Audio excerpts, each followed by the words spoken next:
বিএজিসি রেডিওর শনিবারের এই সাপ্তাহিক আসরে আপনাদের সকলকে স্বাগত। আজ আমাদের বিষয় সৌমিত্র চট্টোপাধ্যায়।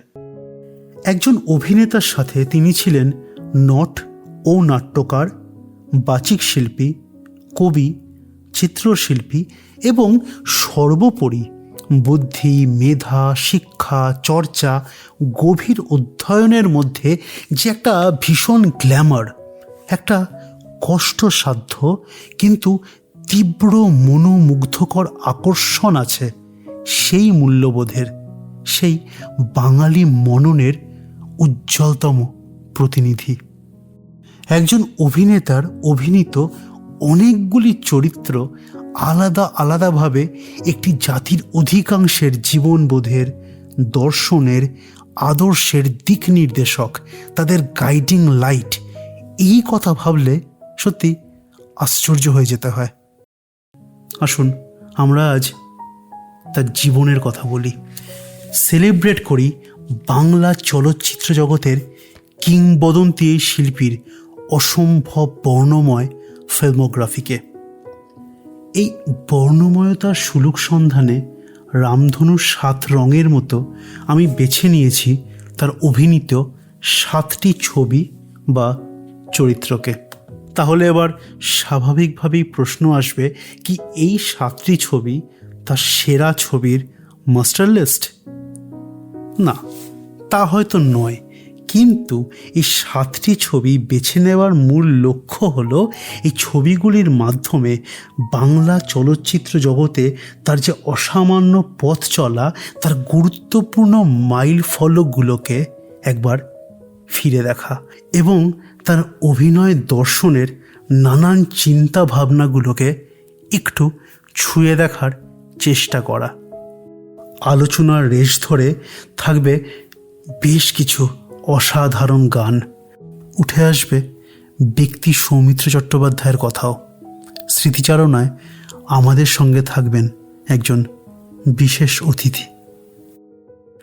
আমি চাইব আপনারাও আমার সাথে আপনাদের মনে মনে এই ছবির তালিকাটি তৈরি করতে থাকুন এবং সেটা কতটা মিলছে বা মিলছে না সেটা আমাদের জানাবেন। তালিকার প্রথম ছবি তার আত্মপ্রকাশের ছবি, 1959 সালের 1 মে মুক্তিপ্রাপ্ত অপুর সংসার। বাংলা সিনেমার ইতিহাসে একটি অন্যতম মাইল ফলক, একটি অত্যাশ্চর্য ছবি। এখন পিছন ফিরে দেখলে মনে হয় তার এই দুর্দান্ত আবির্ভাব প্রকৃত অর্থেই সূচক ছিল পরবর্তী 60 বছরের তার রূপকথাময় অভিনয় যাত্রার। বিশ্ব সিনেমার ইতিহাসে পরিচালক অভিনেতা যুগলবন্দির রসায়নের যে অসামান্য কয়েকটি নিদর্শন আছে, যেমন ধরুন ডি নিরো, মার্টিন স্করসেসি, বা কুরোসাওয়া, তোশিরো মিফুনে, বা জন ওয়েন, জন ফোর্ড, এই তালিকার একেবারে উপর দিকে থাকা এক জুটির প্রথম কোলাবোরেশনও এই ছবি, সৌমিত্র চট্টোপাধ্যায় এবং সত্যজিৎ রায়। সৌমিত্রর একজন বন্ধুর বন্ধু ছিলেন নিত্যানন্দ দত্ত, যিনি ছিলেন সত্যজিৎ রায়ের সহকারী। অপরাজিত সিনেমার তখন কাস্টিং খোঁজা হচ্ছে। এই নিত্যানন্দ দত্ত একদিন কফি হাউসের রাস্তা থেকে সৌমিত্রকে নিয়ে গেলেন সত্যজিতের লেক অ্যাভিনিউর বাড়িতে। সৌমিত্র ঘরে ঢুকতেই সত্যজিৎ বলে উঠলেন, ও হো, আপনি যে বড় লম্বা হয়ে গেলেন। না, অপরাজিতর কিশোর অপুর চরিত্রে সৌমিত্রের নির্বাচন হলো না, কিন্তু পরিচয়টা হলো আর যোগাযোগটাও থেকে গেল। তারপর 1957 সালে সৌমিত্র চাকরি নিলেন অল ইন্ডিয়া রেডিওতে। এর কিছুদিন পর সত্যজিৎ তাকে জলসাঘর এবং পরশপথর, যার একই সঙ্গে উনি শুটিং করছিলেন, তার সেটে সৌমিত্রকে ডাকলেন। এর পরের অংশটা সৌমিত্র চট্টোপাধ্যায়ের স্মৃতিকথা থেকে পড়ছি। একদিন জলসাঘরে শুটিং দেখতে গেছি। মানিকদা যথারীতি আমাকে একটা সুবিধাজনক জায়গায় বসালেন। সারাদিন কাজ হবার পর বিকেলে আমি আমার রেডিও চাকরিতে যাব। গিয়ে বললাম, মানিকবাবু এবার আমি যাই? উনি হঠাৎ আমাকে বললেন, আসুন আপনার সঙ্গে ছবি বিশ্বাসে আলাপ করিয়ে দিই। আলাপ নেই তো? আমি ঘাড় নাড়লাম। ছবি বিশ্বাসের কাছে গিয়ে ওর সেই জোরালো ভারী গলায় বললেন, ছবিদা, এর নাম সৌমিত্র চট্টোপাধ্যায়। ইনি আমার পরের ছবির অপুর সংসারের অপু। ব্যাস, আমার চোখের সামনে যেন জলসাঘরের সেটের ঝাড় লণ্ঠন দুলে উঠল। পায়ের তলায় মাটি নেই, নক্ষত্রদের হাত ধরে উঠছি। তখনই প্রথম বুঝলাম যে উনি আমাকে বরাবর অপুর জন্য ভেবেছিলেন। বাইরে বেরিয়ে এসে বাসে যাচ্ছি রেডিওর কাজে। মনে হতে লাগলো বাসটা কেন উল্কার গতিতে ছুটছে না। সে এক বাঁধনহারা আনন্দের অভিজ্ঞতা। ব্যাস, এভাবেই শুরু হলো বাংলা ছবির এক অসামান্য রূপকথার। সৌমিত্র লিখছেন, অপুর সংসার ছবিতে আমি আমার প্রাণের আনন্দে অভিনয় করেছিলাম। সিনেমায় অভিনয় করা সংক্রান্ত প্রাথমিক শিক্ষা ওই একটি ছবিতেই হয়ে গিয়েছিল। নিজে প্রাণ ঢেলে অভিনয়ের চেষ্টা করেছিলাম ঠিকই, কিন্তু আমি জানি যা করতে পেরেছিলাম তার অনেকটাই মানিকদার সৃষ্টি। প্রথম থেকেই গ্রহণ করার একটা প্রচণ্ড আগ্রহ, ভালোবাসা আমার মধ্যে ছিল। উনি অসাধারণ যত্নে ও ভালোবাসায় শেখাতে চেয়েছিলেন, আর আমি শিখতে চেয়েছিলাম। আমি নিজে সম্পূর্ণ সচেতন নই যে পৃথিবীর চলচ্চিত্রের ইতিহাসে একজন পরিচালকের সঙ্গে তার একজন অভিনেতার এতটা আন্তরিক সম্পর্ক কোথাও আছে বা ছিল কি না। সারা জীবন আমার মনে হয়েছে যে উনি একই সঙ্গে আবিষ্কার, অধিকার মিলিয়ে একটা অদ্ভুত মনোভাব নিয়ে আমার সঙ্গে ব্যবহার করেছেন।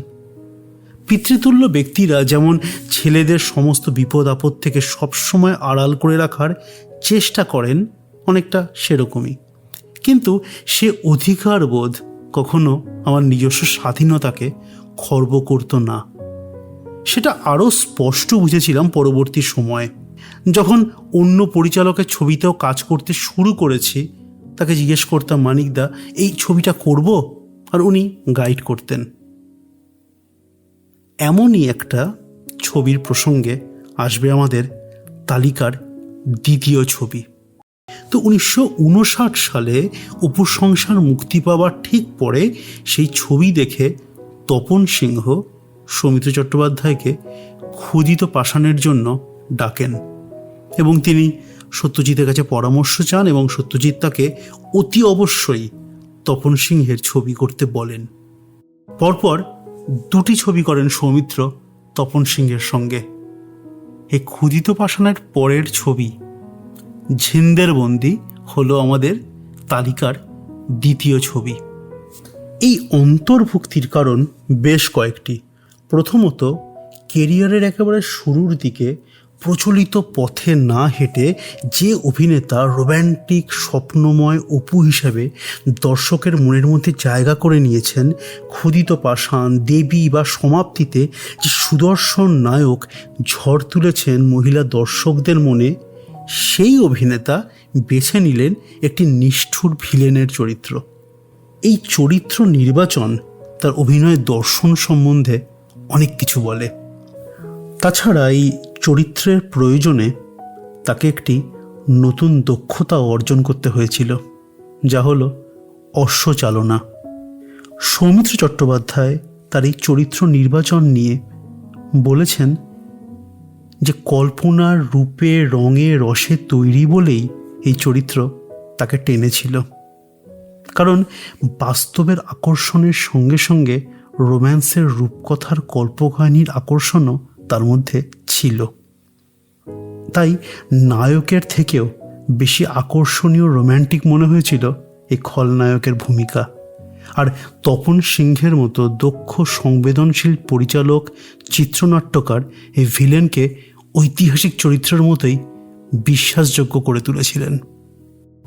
শরদিন্দু বন্দ্যোপাধ্যায় তার উপন্যাসে ময়ূরবাহনকে বর্ণনা করেছিলেন একজন অত্যন্ত সুদর্শন, যার রূপ ছিল চোখ ঝলসানো, কিন্তু ভেতরটা ততটাই ক্রূর, ক্ষমতার লোভে অন্ধ।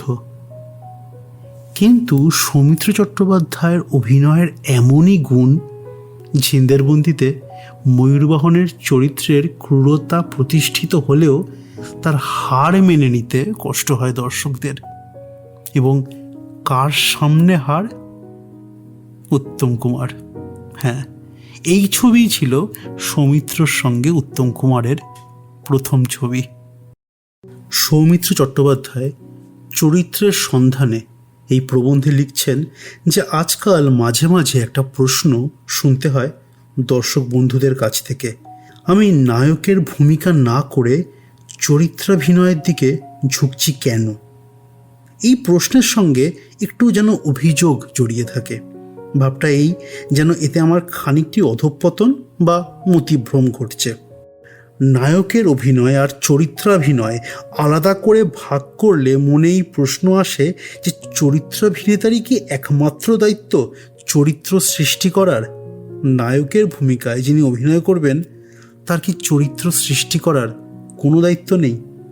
আসলে নায়ক বললেই আমাদের চলচ্চিত্রে যে ধারণাটা ছবির মতো চোখে ভেসে আসে তা হলো এক সুদর্শন যুবকের, যে বহু গুণান্বিত, সর্ববিদ্যায় পারদর্শী, সর্বোপরি এক রমণী মোহন প্রেমিক এবং আমাদের দেশের মধ্যবিত্ত মানসিকতার ঐতিহ্যে কিছুটা পেলব এবং ন্যাকা এবং প্রেমে পড়ে কিঞ্চিত বোকা।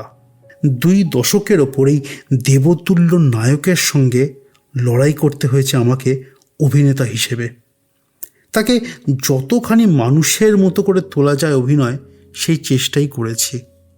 অভিনেতার যদি সন্ধানের কোনো বিষয় থাকে তবে তা সমগ্র মানুষ। তাই আমি নায়ক চরিত্রের চরিত্রাভিনেতা হতে চাই। এই চরিত্রময় নায়কেরই প্রসঙ্গে আসবে আমাদের তৃতীয় এবং চতুর্থ ছবির প্রসঙ্গ। তৃতীয় ছবি সরোজ দে পরিচালিত মতিনন্দীর উপন্যাস অবলম্বনে তৈরি কোনি। সাধারণ এক দরিদ্র মেয়ের নিজের নিষ্ঠা ও অধ্যাবসায়কে পাথেয় করে কাঙ্ক্ষিত উচ্চতায় উত্তরণের গল্প হলো কোনি। আর এই লড়াইয়ের পেছনে যে মানুষটির অবদান অনস্বীকার্য, তিনি হলেন ক্ষিতিশ সিংহ বা কোনির খিদ্দা, যার বিশ্বাস শৃঙ্খলা এবং নিয়মানুবর্তিতা না থাকলে জীবনে বড় কিছু হওয়া সম্ভব নয়। এই উপন্যাসটি 1974 সালে শারদ সংখ্যায় প্রকাশিত হবার পর উত্তম কুমার সরোজিনীকে বলেছিলেন, যদি কোনোদিনও এই বই নিয়ে ছবি হয় তাহলে সেই চরিত্র আমি করব। তারপর তিনি কিছুদিনের মধ্যে মারা যান।